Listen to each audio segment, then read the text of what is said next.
The Academy of Motion Picture Arts and Sciences is facing criticism over the lack of diversity in its Oscar nominations again.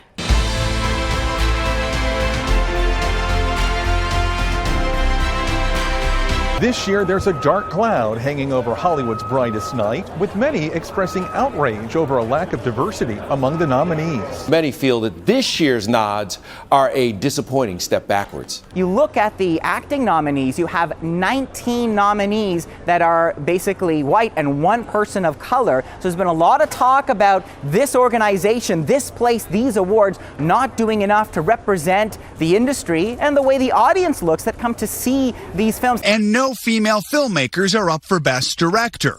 That lack of diversity in major categories could be mentioned on stage Sunday by the winners or presenters. Some of the biggest categories lack even a single nominee of color, raising questions not just about the diversity of the award show, but of the entire industry. That is the narrative of this year's awards, is that exclusion and lack of diversity. The 20 lead and supporting actor nominees, all white. Only the second time that's happened in almost 20 years. This year does feel like a return in a lot of ways to a kind of white male nostalgia. Criticism over the lack of diversity lit up social media Monday, many reusing the phrase Oscars so white, which attorney April Rain created back in 2015. Overall, it's clear that there's a lot more work that needs to be done. Barnes & Noble, the bookstore, they are canceling their plans to add diversity to some of their classic book covers. They plan to sell classic novels like Romeo and Juliet with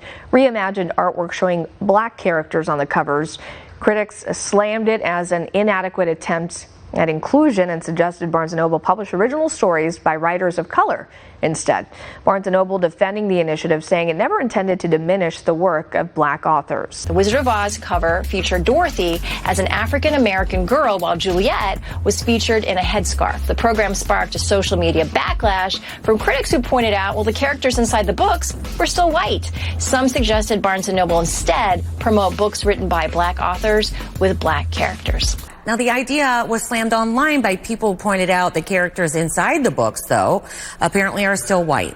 One person referred to it as literary blackface, unquote. Another tweeted, just promote diverse authors in your stores, unquote. The Diverse Editions program sparked social media backlash from critics. The effort was part of a Black History Month partnership with Penguin Random House.